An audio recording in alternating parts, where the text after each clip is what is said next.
Peu de femmes osent en parler, mais après l'accouchement, elles peuvent avoir des doutes sur leur capacité à bien réagir avec l'enfant, à pouvoir subvenir à ses besoins. Eh bien, c'est ce qu'on appelle l'état de baby blues, et on va en parler avec une spécialiste, une sage-femme qui est sur le plateau avec nous.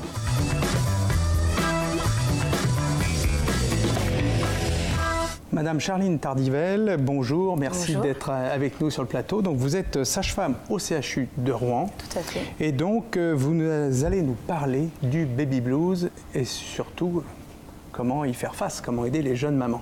Alors est-ce qu'on peut commencer par décrire simplement ce que c'est que le baby blues? Alors le baby blues, c'est, on va dire, un état psychologique de faiblesse qui survient quelques jours après l'accouchement, environ au moment de la montée de lait. Est-ce que c'est tout le temps? Est-ce que ça concerne toutes les femmes? Est-ce que ça concerne toutes les femmes ou est-ce que c'est simplement une question de niveau? Est-ce qu'elles l'ont toutes? Alors, les études montrent que ça concerne à peu près la moitié des femmes quand même, après l'accouchement. Après, voilà, ça survient environ 2-3 jours après l'accouchement, au moment de la montée de lait. Mais ça disparaît 5-6 jours après. C'est vraiment succinct et bénin. C'est important de le préciser. Ce n'est pas une pathologie.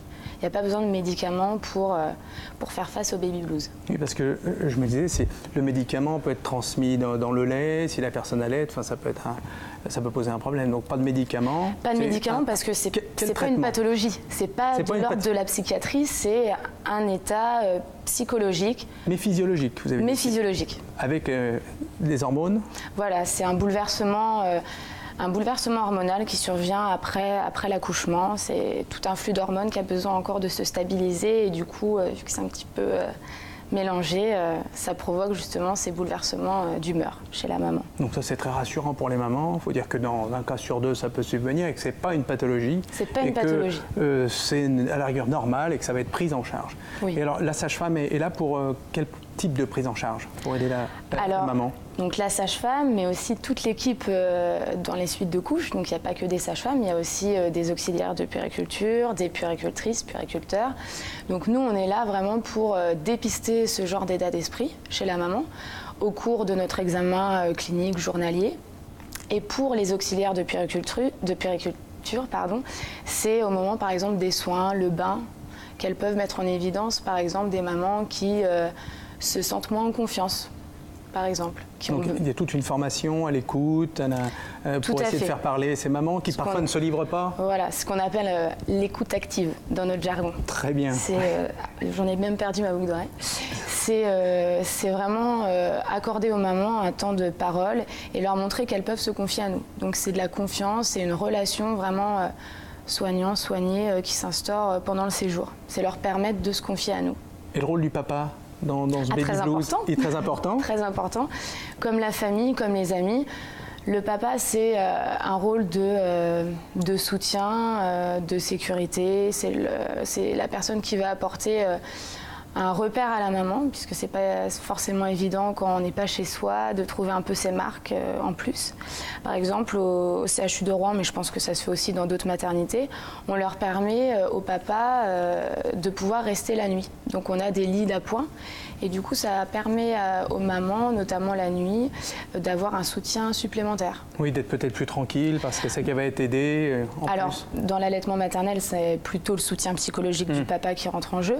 Après, pour les mamans qui décident de plutôt donner le biberon, c'est permettre aux mamans d'alterner.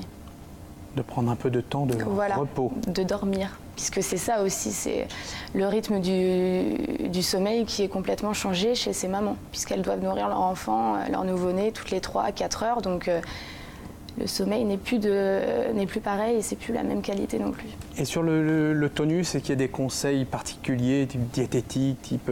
Alors, oui. Est-ce qu'il peut y avoir des carences qui expliquent ceci?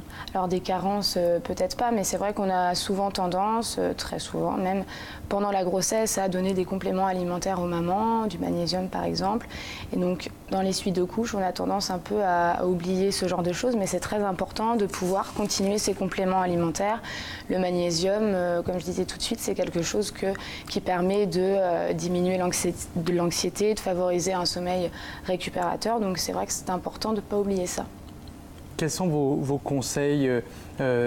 C'est que la personne ose s'expliquer, de discuter avec le personnel hospitalier pour faire part de son mal-être? Est-ce qu'il faut encourager? Est-ce que les échanges, l'écoute?